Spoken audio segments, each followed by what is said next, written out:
You're tuning in to the O&P Check-in, an SPS podcast.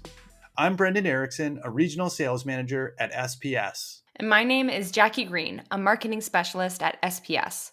This show brings you the latest happenings in the O&P industry. We're unpacking trends and news from this tight-knit orthotics and prosthetics community. Thank you for joining us. Let's get started. Ottobock's complete range of mechanical knees means choice without compromise for you and your patients. From products designed with lower mobility users in mind to those built to be pushed to the limit, there's a solution for everyone's ideal outcomes. Ottobock's mechanical knee portfolio is built to meet the needs and goals of patients with lower mobility levels to people who want to push their prostheses to the limits. Featuring waterproof solutions like the 3R80, Ottobock's complete mechanical knee portfolio lets you and your patients make the best choice without compromising the needs or goals. Find out more at spsco.com or follow the link in our show notes.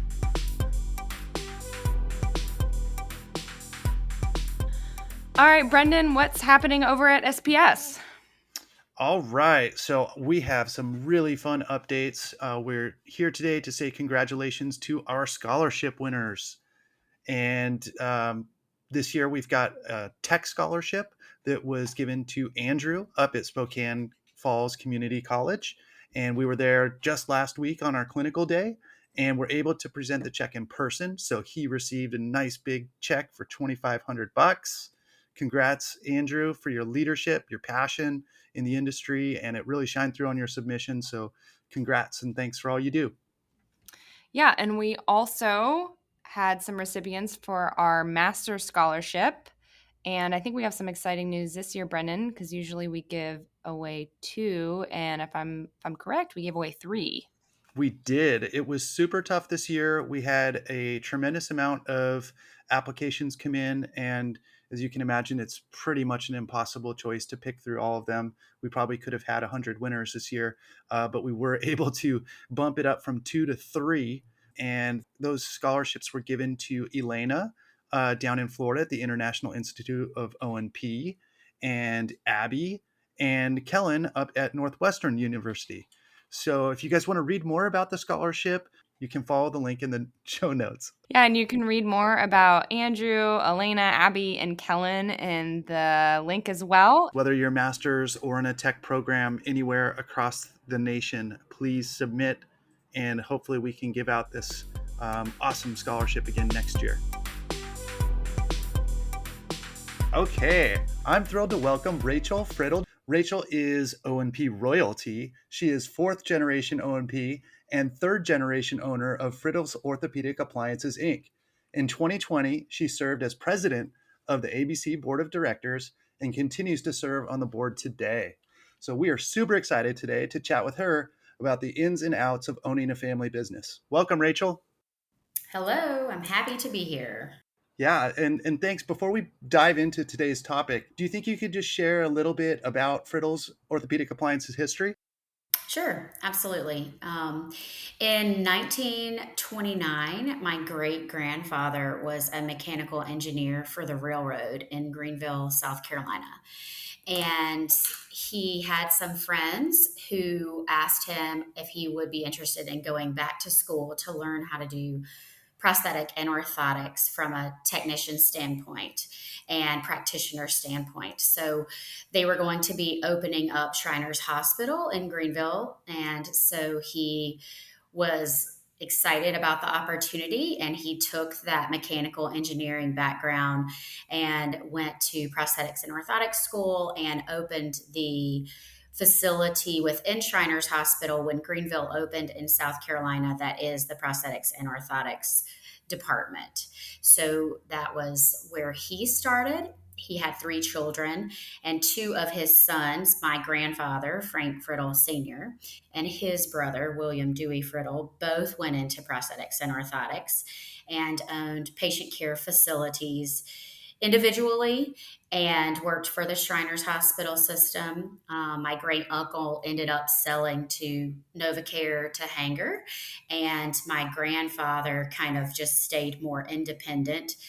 small patient care. And then my dad, when he got involved, helped grow it from patient care to distribution.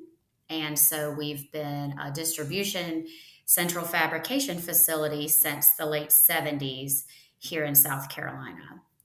I myself went to Northwestern University for prosthetics and orthotics school before it was a master's program when you had to live in Chicago. And I did a residency in Tennessee and came back to the family business in 2010. So I've been here for 13 years. That's such a cool family story. So unique. So, what was it like for you growing up in a family business? Well, for us, it was the norm, right? It wasn't the exception to the rule because our grandfather was involved. Our uncle is involved still to this day, and our aunt was involved at the time, who's since retired. And we have a great retention with our team here. So our office manager just celebrated 30 years at Friddle's, and so she's worked for three generations of us. And so even though we have blood family, we also have truly what feels like family as a team here. And because it was the norm, you know, we could never go on vacation without going by the office for a few minutes. On the weekends, we always had to run by the office for something. So there was a lot of work and play combined. My sister and I grew up going to, at the time, it was like regional meetings for O&P, like we had Region C or different regions. And so we would have a regional meeting, and anybody that had a family business, second or third generation or fourth, we interacted with them, and Dennis Clark's children and myself, we were hanging out, or Danny Ferguson's kids, or the Phil Hours, or the Beckers. We all kind of knew who all was in the family business, and so Dad would bring us along to vacation, and he would work, and that's kind of how we grew up, was going to AOPA Academy and regional meetings when we could get out of school for it. So yeah, it was just our normal life was O&P and family business in that area. Oh, that's really neat. So, then for you, would you say you ever felt like there was an expectation to stay or go into the industry or eventually become an owner of the family business? Or do you feel like it was just something you always knew you wanted to do because that was your world and you loved it? No, no pressure. My dad always told my sister and I both to do what we loved, and if this wasn't it, he'd be okay with it, and we would, it would end at generation three. But I was going to go to med school, is kind of was my intention. And then when I realized that I didn't, I could combine the medical aspect and the creative side and the kinesiology side and things like that all into prosthetics and orthotics, I switched and went from pre-med to exercise physiology, and that way I could get my prereqs and go to Northwestern. But even then, I did not intend on coming to the family business.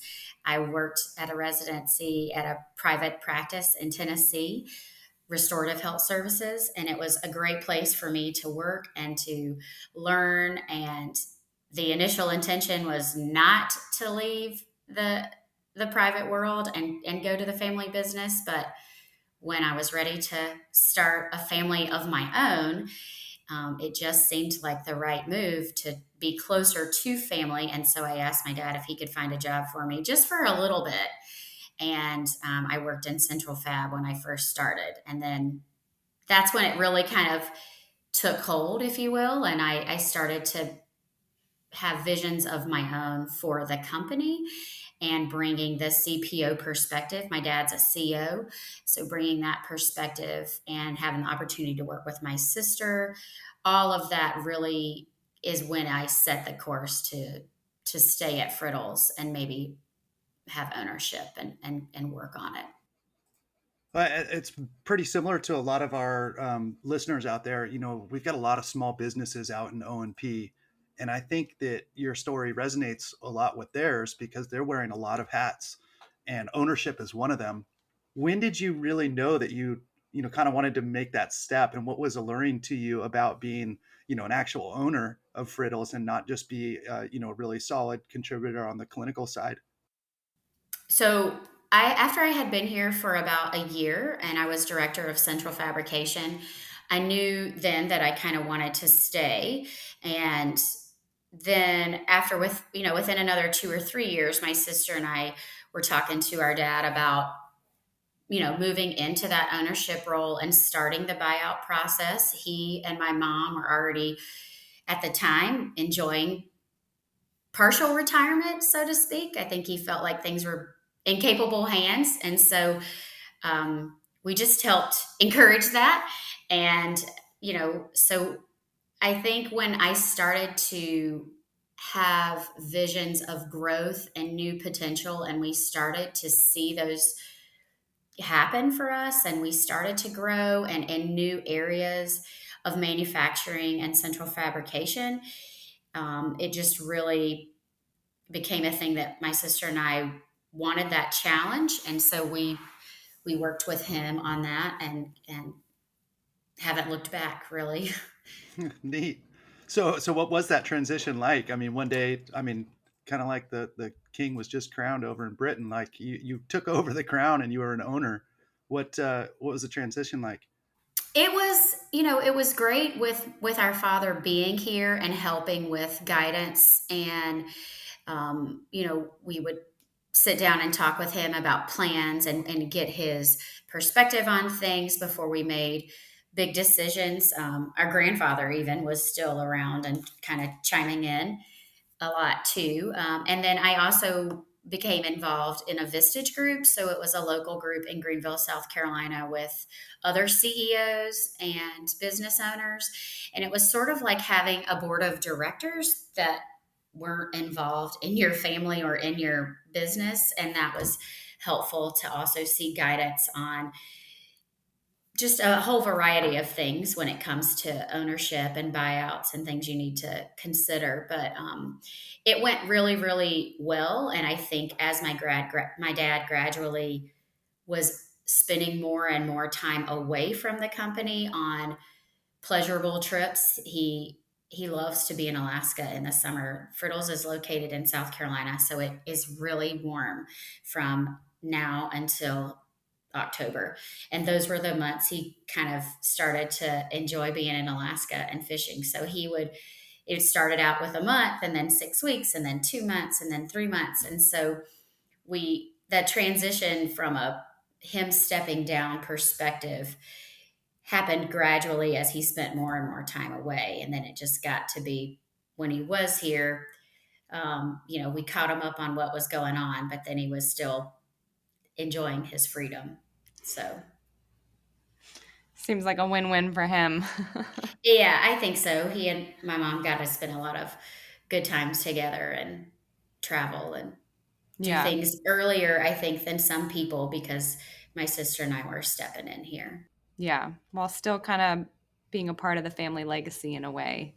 That is, he didn't just pass it off to someone without ever knowing what's happening. And my sister and I both have worked like every job here. So we've picked orders, we've shipped orders, we've done CAD and CFAB, we've, helped in manufacturing, and all a whole variety of things. So it allowed us the opportunity to work sort of up the chain, so to speak, so that we had the knowledge of the workings of the company at all the levels to get to the point where we felt more confident about taking over. Yeah, that seems really valuable, having that every spot, you've been in every position, every part in the company to kind of build upon and kind of take over the helm. So, taking that all into perspective, how would you say the business has really changed since you guys have taken over the helm and are kind of steering the ship now? We have grown tremendously, which also brings its own exciting adventures and challenges with that. But when I started in 2010, we had 16 employees, and we, as of today, have 38. So we've grown a lot. I mean, we're still a family business and what I would consider small to medium.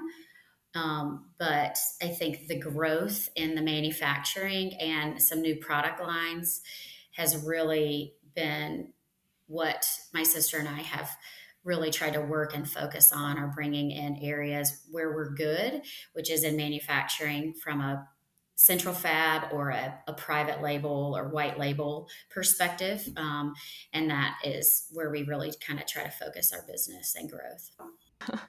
You said you had mentioned you have really good employee retention. So, how do you guys, as you think about growing, you've practically doubled, almost tripled your size since you guys have taken over. How do you guys kind of stay intentional about retention and also seeking out other employees when you're adding on to your team? It's a culture that we have really tried to continue to perpetuate through our tenure so far at Friddles, that of that familial environment. We because we're not corporate, so to speak, we do a lot. We're very flexible with schedules. If teams come to me and say, hey, for this particular job that we do, we would be better with production. We'd be more efficient if we did 4 10s instead of 5 8 hour shifts. So we accommodate that. We just changed another shift for another team so they can leave at 3 every day and they come in early.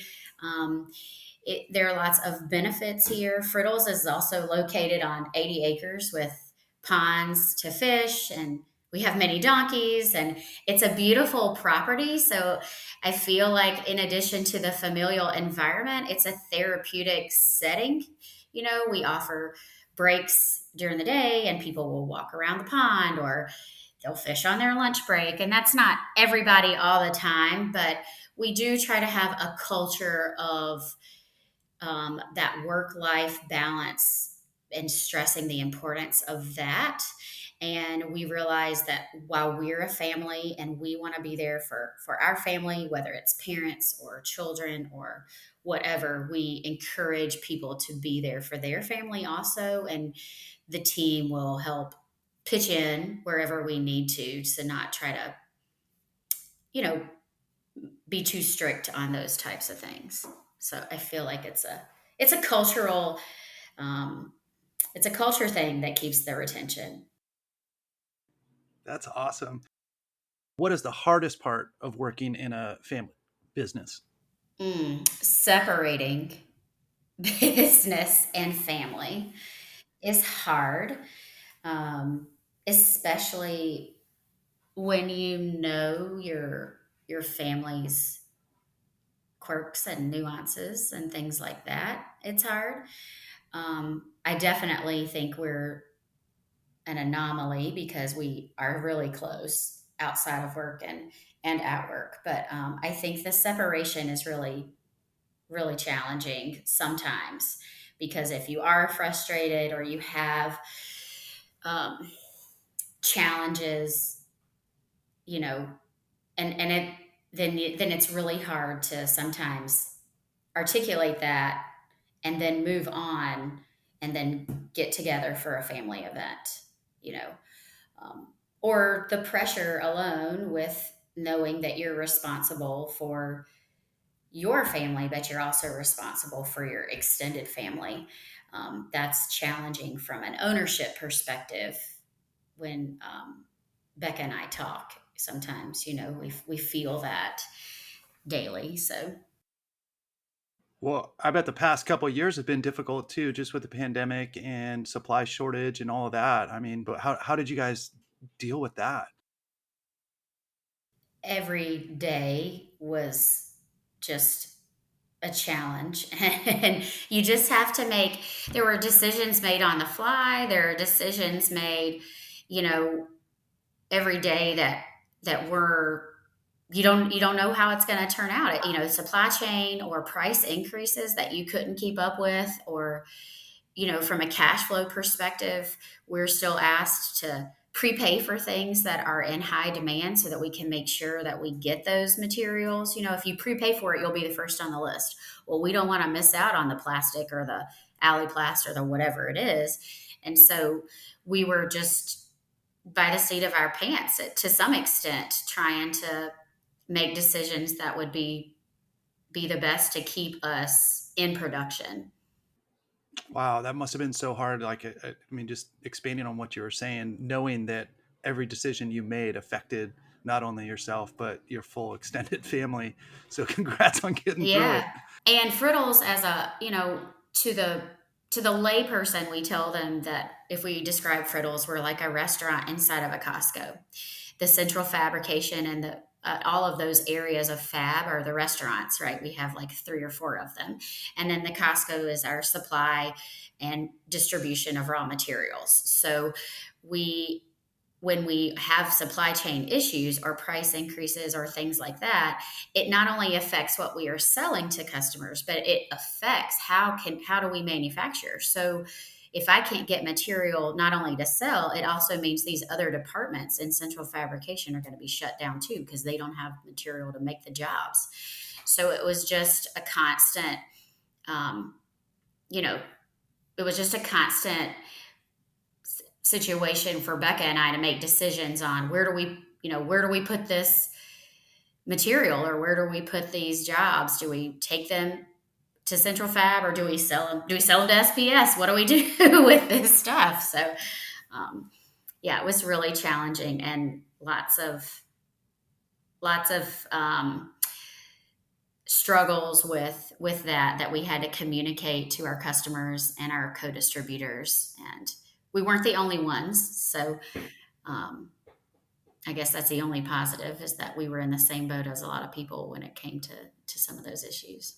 Well, and maybe now another silver lining is the kind of the pent up demand, and I'm sure your central fabrication business is, in super high demand. I feel like everyone we talk to across the nation is looking for good CFAB partners.